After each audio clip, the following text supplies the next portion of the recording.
Gloria in excelsis Deo, et in terra paz omnibus bone voluntate. A paz de nosso Jesus Cristo, o amor da Virgem Maria, o cuidado e a proteção de São José estejam hoje e sempre no seu coração. Que Deus te abençoe, te guarde e te ilumine. Estamos reunidos e unidos em nome do Pai, do Filho e do Espírito Santo. Amém. Então, dando continuidade à nossa introdução ao Castelo Interior, onde eu estou apenas assim, explanando, né? Dando algumas explicações em forma de uma equiparação, né? De uma forma que, vamos dizer assim, mais simples de ser entendida, alguns processos onde nós vamos abordar isso gradativamente.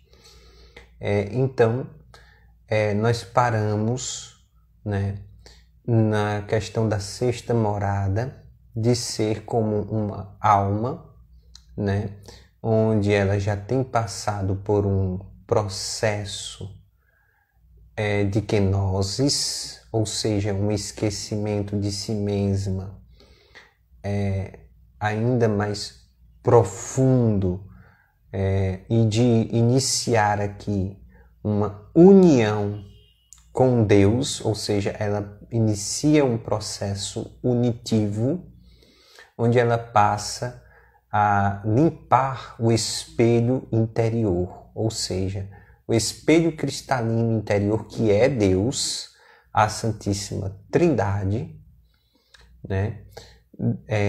Essa alma, ela passa a limpar este espelho, mas na realidade não é que ela está limpando Deus, né? Ela está limpando os requisitos de imperfeições que foram ainda sombreados. Não existe mais aqui imperfeições na alma, em bem dizer desta maneira. Mas existem ainda sombras de reflexo, né, que foram geradas no espelho. Também aqui vale a pena a gente ver que essa alma já passa a uma purgação, né, pelo pecado de outras pessoas, né? Ou seja, ela já, por se tratar de ser uma alma virtuosa, onde a vontade dela está totalmente configurada à vontade de nosso Senhor Jesus Cristo, então ela passa aqui por uma purificação, por um aperfeiçoamento mais interior, íntimo com Deus, onde nesse processo bastante interior e bastante íntimo com Deus, essa alma, ela vai se transfigurando cada vez mais, né? Ela vai se transfigurando.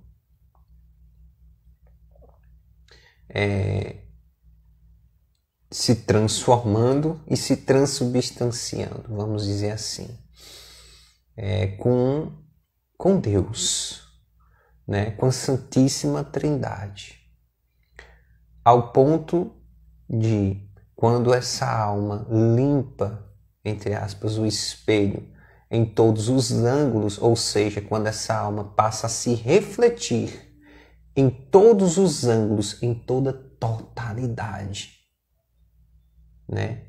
Em Deus, né? Essa alma passa a, vamos dizer assim, nesse processo interior e místico de transfiguração, dentro de si mesma, mergulhada totalmente em Deus. Então ela frontalmente, quando ela se observa frontalmente, quando ela vai observar-se, mas na realidade não é um observar a si mesma somente, né? É um encontro com ela, mas é um encontro com o nosso amado, com a Santíssima Trindade, com Deus. O espelho cristalino, ele é Deus. Quando a alma, então, se apresenta diante de Deus, ali ela contempla a face adorável de nosso Senhor Jesus Cristo. Então, essa alma, ela não se vê mais, né? Ela vê somente Jesus. Ela não pensa mais em si. Ela pensa somente em Jesus. Ela não vive mais nela. Ela vive escondida e totalmente submersa em Jesus Cristo.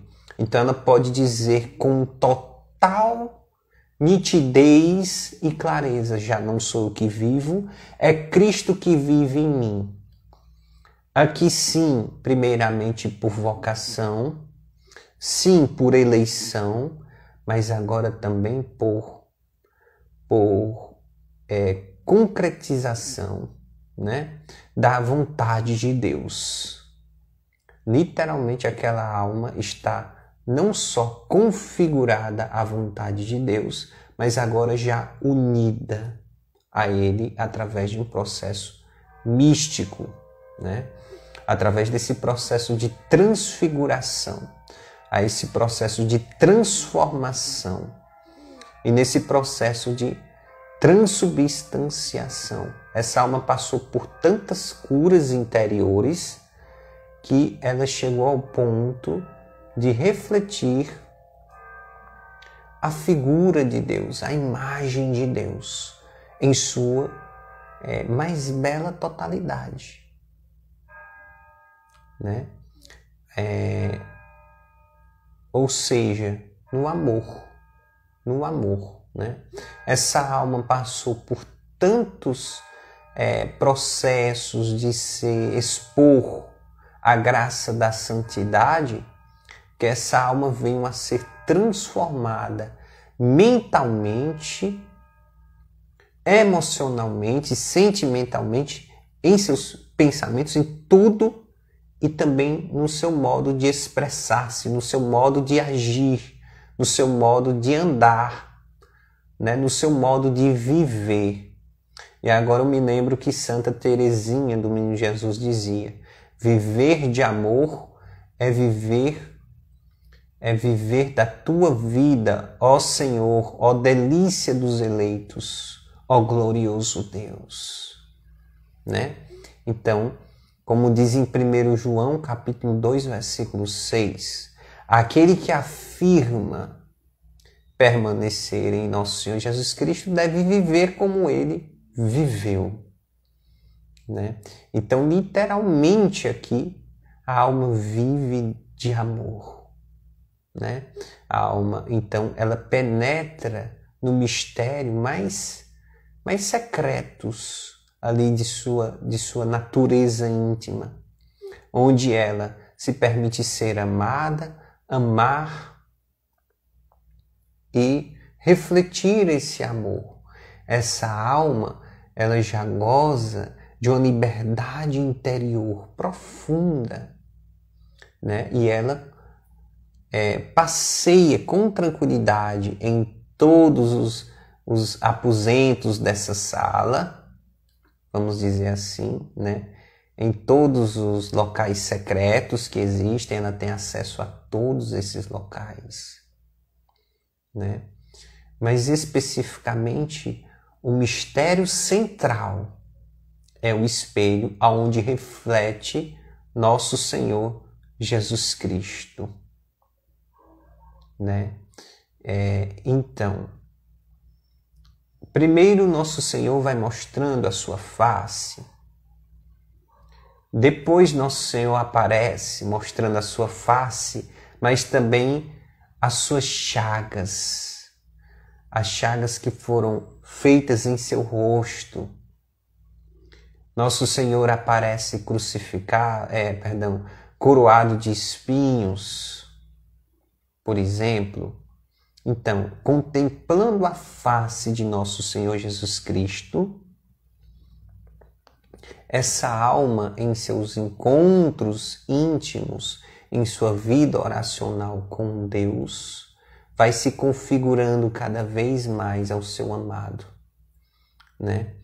Contemplando o seu rosto chagado, essa alma vai se configurando, se transfigurando, sendo impressa cada vez mais intimamente na sua alma e no seu corpo também, né? Através de uma graça que essa alma recebe. Temos que ver aqui que as labaredas estão inflamadas, ou seja, as velas são agora labaredas, né?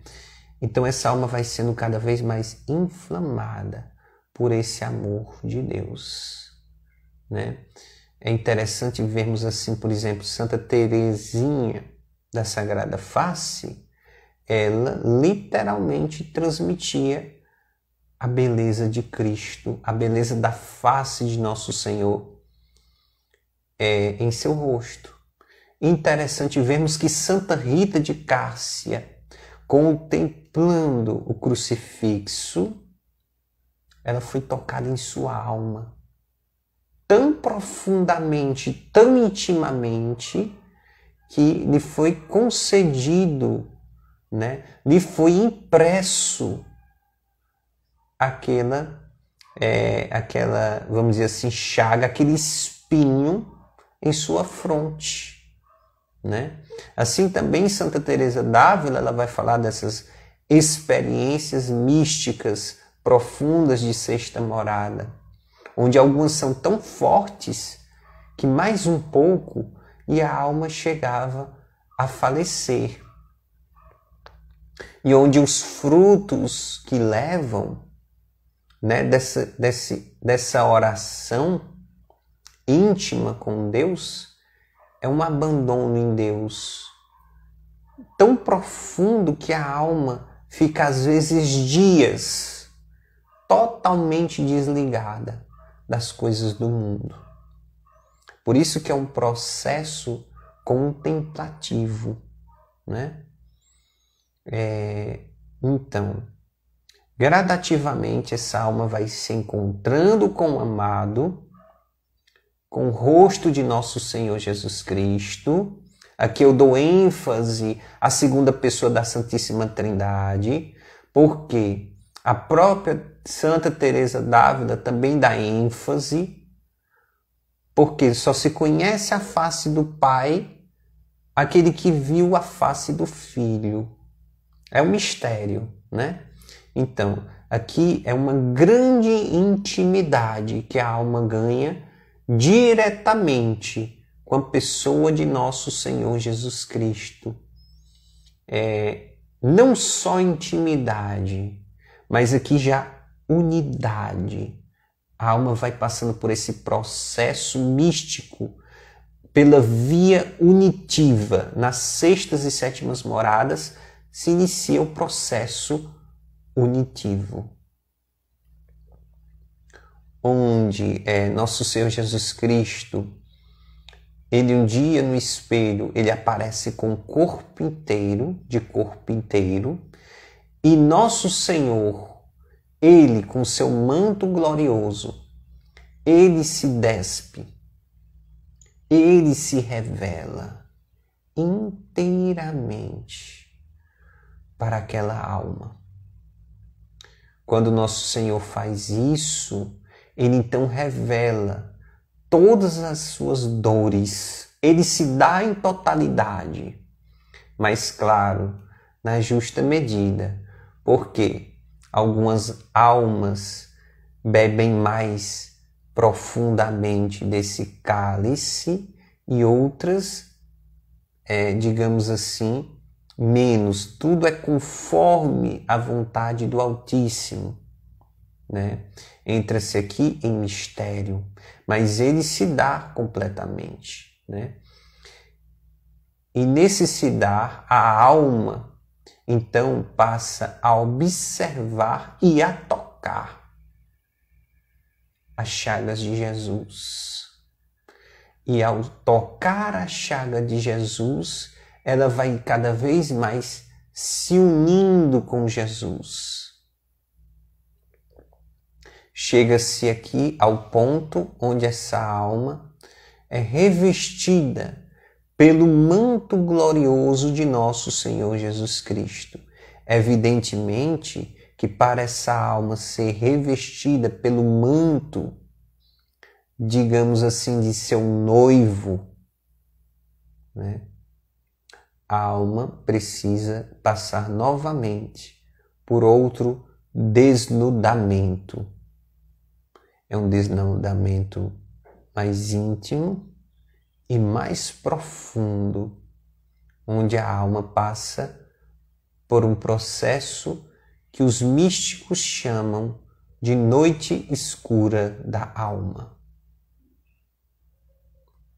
A noite das vontades e das virtudes, a alma já passou por essa noite. Aqui é algo mais profundo, é uma noite escura da alma, onde é um aperfeiçoamento, é uma purificação, podemos dizer essa palavra, embora seja um processo unitivo, mas é também um processo purgativo. Literalmente a alma passa a viver um purgatório em vida, nesse sentido. Mas, como Santa Teresa d'Ávila, ela fala, a graça nos basta. Então essa alma tem grandes consolos de Deus e grande graça, que é Ele próprio. Que é Ele próprio. Então, nesse processo íntimo e profundo, com a segunda pessoa da Santíssima Trindade, é onde a alma se desnuda, passa por uma mortificação, por essa purificação, por esse aperfeiçoamento, para unir-se com o amado de sua alma ainda mais intensamente, ainda mais profundamente. E Deus reveste essa alma com o seu manto glorioso, com o seu manto glorioso. Aqui nós podemos dar um exemplo de São Padre Pio de Pietrelcina. São Padre Pio, no momento em que nosso Senhor Jesus Cristo concedeu-lhe as chagas, né,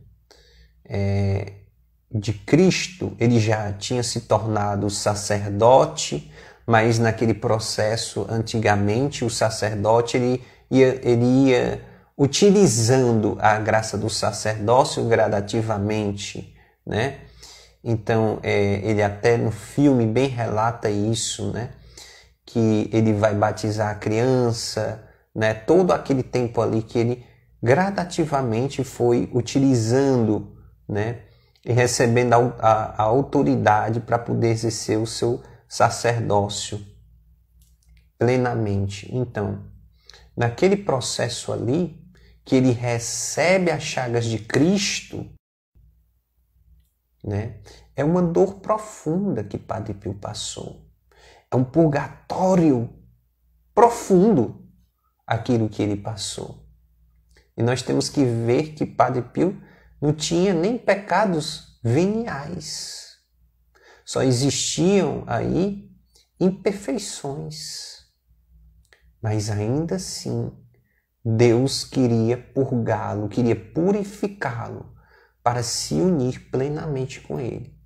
Padre Pio então reza, as chagas somem, ficam apenas ali na alma, não é isso? Mas um tempo depois as chagas voltam de novo. É interessante vermos que no primeiro exemplo, lá no filme, debaixo da árvore, ele orando, acontece as chagas aparecerem a primeira vez e a segunda vez diante do crucifixo. Ou seja, era em momentos oracionais, né? São Pio de Pietrelcina recebeu esse contato íntimo com Deus, ele vivenciou esse mistério íntimo em seu interior e Deus ali lhe concedeu graças extraordinárias, onde uma dessas graças extraordinárias foi ter se configurado intimamente com Cristo, ao ponto de levar nosso Senhor Jesus Cristo, que já estava impresso em sua alma, profundamente. Mas se não fosse obstante a sua alma, o próprio Cristo quis, né, aparecer na carne de São Pio de Pietrelcina, né? E nessa configuração, nessa união profunda, São Padre Pio sofreu aquele purgatório, passou por aquele purgatório, porque as chagas de Cristo expostas para Padre Pio lhe causava muito sofrimento. É tanto que aí é quando a igreja, né, uma parte da igreja, prudentemente, começa a persegui-lo para ver se aquilo era real, se aquilo não era real, mas também uma parte usada pelo maligno, por permissão de Deus, que começam a perseguir Padre Pio, e Padre Pio fica impedido de celebrar as missas e todo aquele processo. O Padre Pio, eu estou falando aqui dele porque ele é um exemplo de uma alma unida a Cristo, ao mistério da encarnação tão profunda, né? Então São Padre Pio de Pietrelcina começa a ser perseguido, começa a ser caluniado, atacado pela própria igreja. Então ele entra em uma noite escura. Aquele sofrimento é tão grande que ele entra em uma noite escura. Ele já sofria, gente, ele já estava acostumado com penitências exteriores e interiores extremamente pesadas, digamos assim, né? Que um ser humano naturalmente não suportaria, apenas com a graça de Deus. Mas Deus ainda concedeu essa graça de sofrer e de amar Ele mais intimamente, Ele mais profundamente, né? Nosso Senhor Jesus Cristo quis dizer assim, quase isso, me ame da forma que eu te amo, né? Nosso Senhor Jesus Cristo quis dizer quase isso, né? É tanto que São Padre Pio, ele disse uma frase mistagógica, uma frase assim misteriosa, que nos leva a contemplar o mistério da nossa iniciação cristã. Padre Pio diz, Deus nos ama como se nós fôssemos o Deus dele. É uma frase que gera reflexão interior, né? É uma frase que gera reflexão interior. Então, Padre Pio ele estava passando essa noite escura, porque quando ele entra em um combate, vamos dizer assim, interior, de ter as chagas de Cristo, mas ao mesmo tempo da igreja persegui-lo, então ele entra ali em um atrito interior. Ele sabia da existência de Deus, mas ele entra ali, será que a igreja não está certa? E isso então é obra do demônio? É um exemplo que eu estou dando aqui. Mas ao mesmo tempo, Padre Pio sabia que era uma obra de Deus. Então ele entra em outro conflito. Será que a igreja então é de Deus? É uma dor profunda que ele passou naquele momento. É uma dor que somente Padre Pio sabe o que ele sofreu.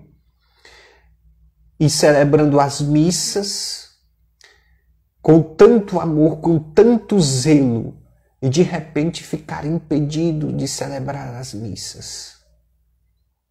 Né? Então nós podemos ver que foi uma noite escura, bastante prolongada, que São Padre Pio de Pietrelcina vivenciou, mergulhado em mistério de amor, né? Mergulhado, totalmente mergulhado no amor e na misericórdia de Deus, onde ele mergulhou em fé, né? É por isso que desde a primeira morada até a sétima, não importa, né, se você vai ter graças de consolação, graças, digamos assim, preternaturais, ou dons ou consolos de Deus, deleites de Deus, não importa isso. O caminho sempre é de fé. É sempre em noite que nós mergulhamos cada vez mais intimamente no mistério de Deus, né? Então, São Padre Pio é um exemplo de uma alma que literalmente tocou as chagas de Cristo em experiências oracionais. E os reflexos disso ele levou em sua carne. Aí eu faço outra reflexão. As chagas de Cristo em Padre Pio é de Padre Pio ou de Cristo? É um mistério que se tem. É um mistério profundo e íntimo. Profundo e íntimo, né? Quando nós comungamos Jesus Cristo, o nosso DNA é o de Cristo ou é o nosso? Nós podemos perguntar isso. Porque da mesma maneira que acontece a transubstanciação do pão em carne de Cristo, da mesma maneira acontece com a carne de uma pessoa que comunga e toma posse dessa verdade, né? Comunga, medita e vive essa verdade encarnada e impressa em sua alma, em sua vida e em todo o seu ser, inclusive na sua carne.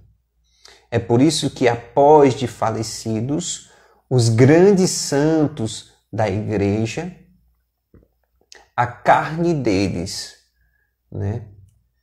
Às vezes até objetos que eles tocaram, que são as relíquias dos santos, irradiam tanta graça, tanto amor, tanta cura, tanta misericórdia, ao ponto de fazer milagres, né? Um exemplo disso bíblico nós temos no 2 Reis, né? Não me lembro agora no capítulo, gente, peço até perdão se não me engano, 2 Reis, capítulo 13, versículo 20, mas não tenho bem certeza, tá? Depois eu posso até olhar e dizer ali com mais propriedade, onde pegaram o corpo de Eliseu, né? Perdão, o corpo de um homem que estava morto e jogaram dentro da tumba onde os ossos de Eliseu estavam. E aquele morto, ao tocar os ossos de Eliseu, aquele morto volta à vida. Então nós podemos ver que os ossos de Eliseu já estavam unidos ao mistério da ressurreição. Sabemos que Cristo ressuscitou, né? Outro exemplo disso é em Atos dos Apóstolos, se não me engano, em Atos 5, não tenho bem certeza aqui, 5, versículo 12, onde vários prodígios, vários milagres eram feitos através dos apóstolos. Pedro passava e a sombra dele curava, mas especificamente pessoas pegavam um pedaço de pano de São Paulo e quando chegavam, tocavam com aquele pedaço de pano e os demônios eram expulsos. Nós temos que ver aqui então de que o apóstolo Paulo, ainda em vida, já estava nessa união com Deus, intimamente profunda, e faleceu nessa intimidade. Por isso que aí nós temos também a relíquia dos santos, né? A carne dessa pessoa, dessa alma unida a Deus, é uma carne extremamente, né, unida a Cristo. Podemos dizer que é a carne de Cristo, literalmente. É um mistério. É um mistério, né? Então, retornando ao exemplo da sala, como fosse agora uma sala não escura mais como antes, mas agora uma sala totalmente inflamada por labaredas de amor, de graça e de misericórdia, o próprio Espírito Santo, desse doce cautério, dessa chama viva de amor que a alma passeia, onde ela se olha no espelho revestida pelo o manto de Jesus, mas ela vê Jesus, e Jesus vai mostrando todas as suas feridas. Santa Teresa d'Ávila, ela diz que não enxerga muita diferença de uma alma de sexta para a sétima morada. É quase como se fosse algo só, uma só. Mas existem diferenças, existem alguns detalhes, é tanto que ela vai abordar isso. Eu também, refletindo nisso que eu vou relatar, penso também que não. Um dia, um momento, né, de oração pessoal, refletindo nesse espelho interior, Deus convida a alma a olhar para si mesma.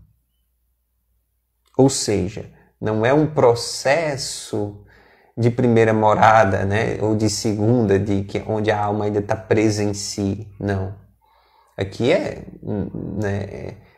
a alma já está revestida aqui com o manto glorioso de Jesus, já está dentro dessa sala totalmente iluminada, inflamada, né, por essas labaredas divinas, que é o próprio Espírito Santo.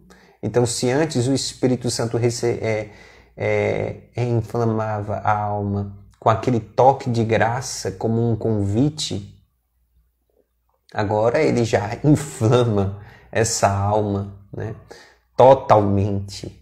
É uma alma que já está totalmente consumida por Deus.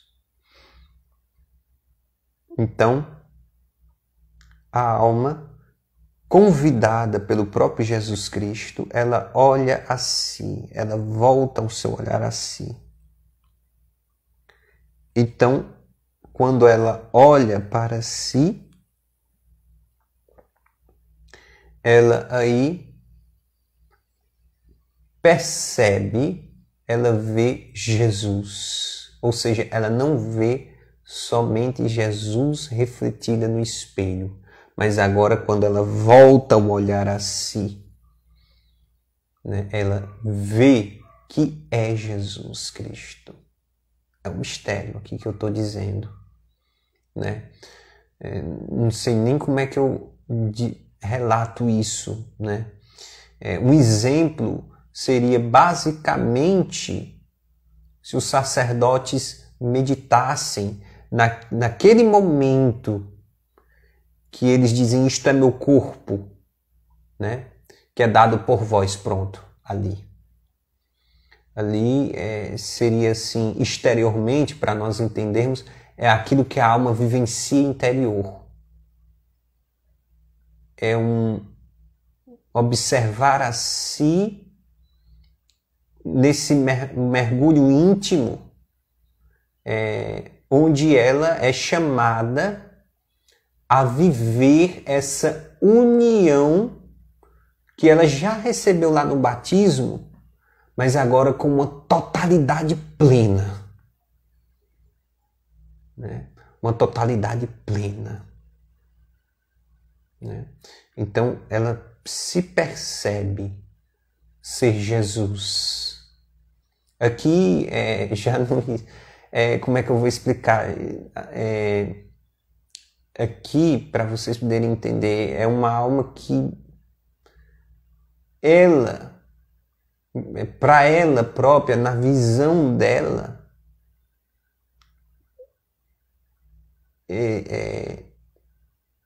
como é que eu vou expressar isso? Pronto, eu vou dar aqui um exemplo. Uma vez a Santa Gema Galgani foi chamada para se confessar, né? Aliás, ela foi se confessar, perdão.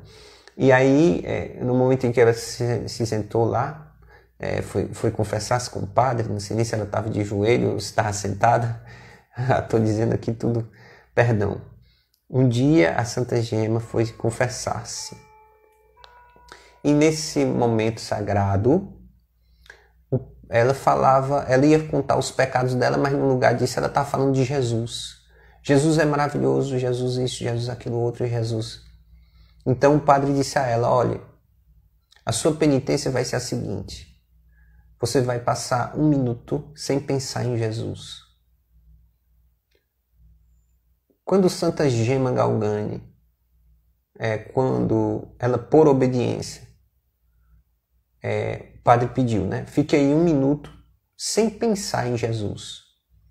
Quando foi assim uns 20 segundos, ela já estava toda mudada de cor, já estava, se era branca, ficou amarelada, né? Já estava já ali com mais perto de uns 30 para 40 segundos,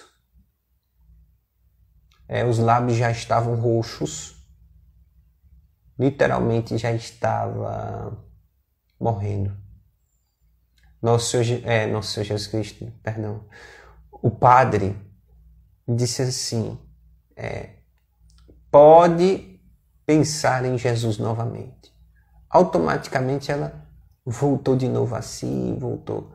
Aí disse: pronto, pode voltar a pensar em Jesus Cristo. Então o padre entendeu que ela estava tão mergulhada no mistério de amor de Nosso Senhor Jesus Cristo, que não é como se Jesus fosse seu ar. Jesus era seu ar, literalmente falando. Ao ponto dela não conseguir, dela não poder ficar 1 minuto sem pensar nele, porque senão ela morria. Né? Sabemos que Santa Gema Galgani levava as chagas de Cristo. Né? Também foi uma santa estigmatizada. Né? É interessante vermos que o mistério da encarnação, né? Santa Gema Galgani sentia dores terríveis, e ela vivia aqueles tormentos do Calvário. Né? Os demônios vinham e batiam nela da mesma forma que os soldados romanos tinham batido em Nosso Senhor Jesus Cristo. Ela viveu esse mistério. Uma outra santa que viveu isso muito bem foi Ana Catarina Emmerich. Ali nós podemos ver ali algumas realidades que uma alma de 6ª e de 7ª morada vivenciam. Né? E por isso, unidas a Cristo, unidas ao sofrimento de Cristo, bebem do mesmo cálice de Nosso Senhor Jesus Cristo. Né? Unidas a Nosso Senhor Jesus Cristo, bebem do mesmo cálice de Nosso Senhor. Então, A alma, quando se percebe Jesus, vamos dizer assim, que ela então volta o olhar para o espelho, ela então se percebe dentro do espelho. Ela mergulha nos mistérios da Santíssima Trindade, né? E mergulhada no mistério da Santíssima Trindade, ela aí passeia dentro deste espelho cristalino, né? Alma de Cristo, né? Ela mergulha no espelho cristalino. Eu me lembrei agora, né? Alma de Cristo, inebriai-me, né? Então ali ela vai mergulhar nos mistérios sagrados da Santíssima Trindade, que nós não podemos nem expressar, né? A não ser por analogias, por reflexos, né? Santa Teresa d'Ávila vai abordar sobre isso, que não tem como a gente conseguir exprimir. A própria doutora da igreja, a própria Santa Teresa d'Ávila, né? Ela quando chega ali em algumas moradas, ela diz: isso aqui é muito difícil de eu conseguir explicar, mas eis-me aqui, né? E começa a dar uma explicação ali, porque são mistérios, como eu disse, apofáticos, que não são para ser compreendidos no nosso intelecto. Eles podem ser acessados por nosso espírito e por nossa alma, né? É como Santo Agostinho. Santo Agostinho não entendeu a Santíssima Trindade, mas ele falou muito belo tudo aquilo que ele disse ali na doutrina teológica, a doutrina trinitária, é perfeito, está corretíssimo. Agora o mistério em si é mistério, não tem como a gente explicar, né? Agora tem como nós mergulharmos, né? Daí os dogmas da Santa Igreja, né? Os dogmas da Santa Igreja são matéria de fé. Não tem como a gente explicar, mas tem como a gente mergulhar. E mergulhando, nós vamos trazendo eles para a nossa vida, né? E vamos vivenciando esse mistério, né? Então, basicamente é isso, né, que eu finalizo aqui, vamos dizer assim, essa introdução, né, ao castelo interior, onde, né, eu fiz essa equiparação, né, do castelo interior como essas, vamos dizer assim, essas passagens, né, de exemplos de morada, né, onde a primeira morada seria você entrar em uma sala totalmente escura, distante de um espelho ali, de 2 metros de distância desse espelho, né? Com uma vela acesa, onde você escuta muito barulhos, ruídos da porta exterior, e você vai caminhando em direção a esse espelho gradativamente. A segunda morada seria equivalente quando você já está mais próximo desse espelho, onde você já tem caminhado 1 metro de distância, mas ainda está distante 1 metro, né, de distância do espelho, e onde você percebe que essa luz se reflete também lá, ou seja, quase como se fossem 2 velas, né? Mas na realidade é uma só que ela se reflete, né? Ou seja, existe essa graça atuante que nos impulsiona a abrir mais, a caminhar mais, né? Devemos levar em conta que ao entrarmos na sala, né, ao entrarmos no castelo interior, nessa sala onde tem esse espelho cristalino, onde o espelho cristalino é Deus, entramos através de um ato de fé, que se dá pelo um ato de humildade, que é a oração. Obviamente caminhamos, né, nessa via mística, e por isso entramos em noite, né? em mistério, em fé. Mas nós somos atraídos, direcionados, vamos dizer assim, nós somos atraídos, guiados pelo amor, que é essa vela que acende, que inflama, né? Que é o Espírito Santo agindo, que é a toque da graça de Deus. Mas eu quero dar ênfase aqui no amor e nessa esperança de me unir com o meu amado. Então eu vou caminhando, né? É esse mistério de sempre entrando cada vez mais profundamente em atos de fé,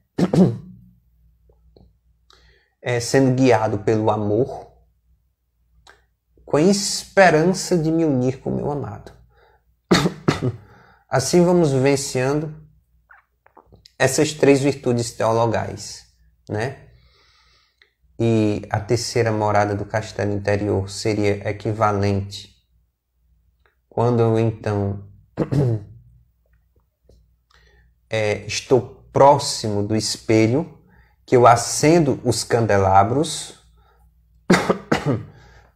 Desculpem, gente, é porque realmente aqui engasguei um pouco, mas vai dar certo.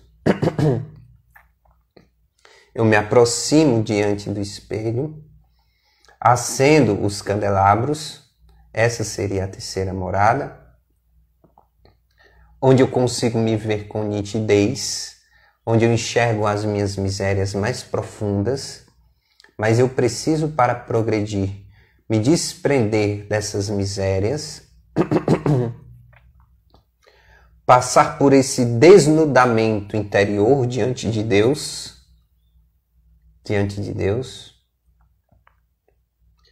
então,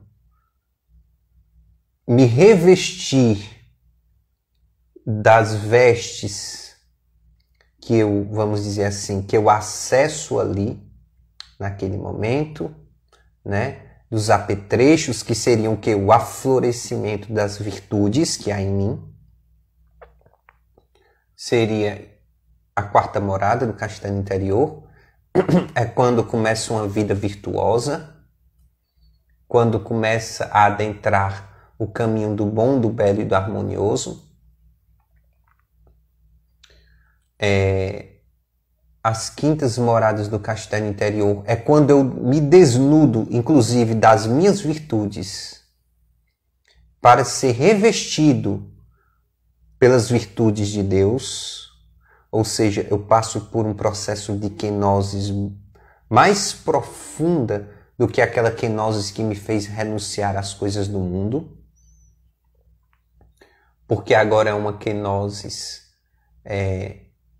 um processo místico mais interior, onde eu passo por um esquecimento de mim mesmo e uma aderência total à vontade de Deus. Isso não por força minha, mas tudo isso por graça e ação do Espírito.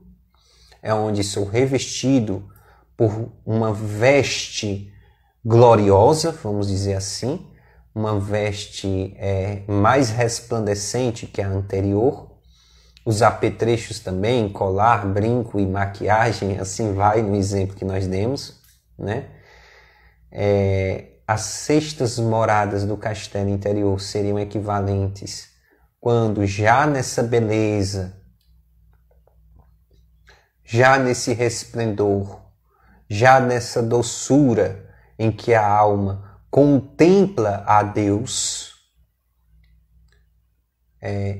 em uma mistagogia interior, ou seja, em uma iniciação interior, é um processo místico, o repouso dos sentidos. A alma, então, ela muda de ângulo, de visão. Pronto, agora fiquei bem. Então, muda de visão. Quando ela muda de visão, some a sua imagem. Isso é um processo bastante purgativo, no sentido de purificação, no sentido de aperfeiçoamento, mas também de configuração. A imagem de Deus, onde a alma faz um processo aqui místico de limpar o espelho, né? Ou seja, literalmente de, digamos assim, retirar completamente as sombras do mundo e do pecado que mancharam, né? Vamos dizer assim, que impediam a alma de ser unida a Deus em plenitude total. Seria isso, né? Seria esse processo, um repouso dos sentidos, um esquecimento total de si para uma união total com Deus, com a segunda pessoa da Santíssima Trindade. Então, nesse processo de esquecimento de si total, né? Essa noite aqui de não somente das virtudes e dos dons, mas agora a noite das potências da alma, da faculdade da alma, ou seja, as faculdades da alma, ou seja, é a memória, a vontade e a imaginação, né? Elas são totalmente adormecidas. A alma, então, esquece de si e mergulha novamente em fé. E ao fazer esse processo gradativo de, vamos dizer assim, de limpar com o sudário interior, né? Ela reflete o verdadeiro ícone, Verônica, né? O verdadeiro ícone, que é a face de nosso Senhor Jesus Cristo. E contemplando a face de Jesus, Deus vai se revelando, as suas chagas dolorosas, a alma vai contemplando, a alma vai tocando essas chagas e a alma vai se unindo a essa sagrada face, né? E se unindo a essa sagrada face, ela vai conhecendo as dores mais secretas de nosso Senhor Jesus Cristo. Não intelectualmente, mas em mistério, em oração. Um dia nosso Senhor vai mostrando também as suas chagas do corpo, né? As dores conhecidas e desconhecidas, e a alma vai aí se configurando com Ele cada vez mais. A alma então passa por um processo de noite escura, que é um processo onde ela novamente se desnuda e Deus a reveste com o seu manto glorioso. Após esse processo, a alma então é convidada por Deus a olhar, a observar-se. E no momento em que ela observa-se, movida pelo próprio olhar do Cristo, ela então se dá conta de que não é ela, mas é 100% Jesus. Então ela se une àquilo que São Paulo afirma: já não sou eu que vivo, é Cristo quem vive em mim, né? É uma alma que já está 100% mortificada para as coisas do mundo, né?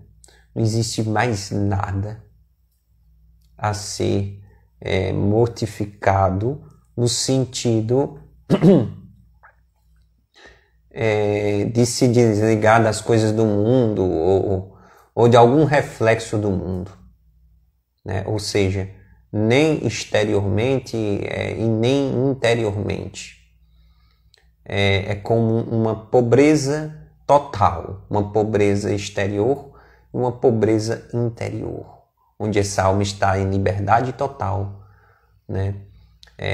Livre totalmente, e ela se percebe dentro do espelho, né? Ou seja, a Santíssima Trindade dentro dela e ela dentro da Santíssima Trindade. E aí ela vai comungar em mistério da Santíssima Trindade. Vai contemplar, eu posso até dizer isso, ela vai contemplar e viver aquilo que ela vai viver lá no céu, já aqui na terra. Basicamente seria isso, né? Aquilo que ela vai contemplar e viver no céu, ela já contempla e vivencia aqui na terra. É uma alma que contempla a Santíssima Trindade, né? E que isso não se tem muito como ser compreendido, mas sim vivenciado, né? Por mais alto que seja, né? Mas realmente esse é o convite, né? De nosso amado Jesus, sede santos como eu sou santo, né? Então, nosso Senhor Jesus Cristo convida, faz esse desafio à igreja, né? A acessarmos a sétima morada. E dentro desse espelho, no seu auge, chega-se um momento onde a alma é convidada a se casar com nosso Senhor Jesus Cristo, né? E passar por um processo em que os místicos chamam de matrimônio espiritual, né? Então aí se dá nas sétimas moradas, na morada mais elevada que existe, né? Existe a adega interior, existe várias moradas dentro deste castelo.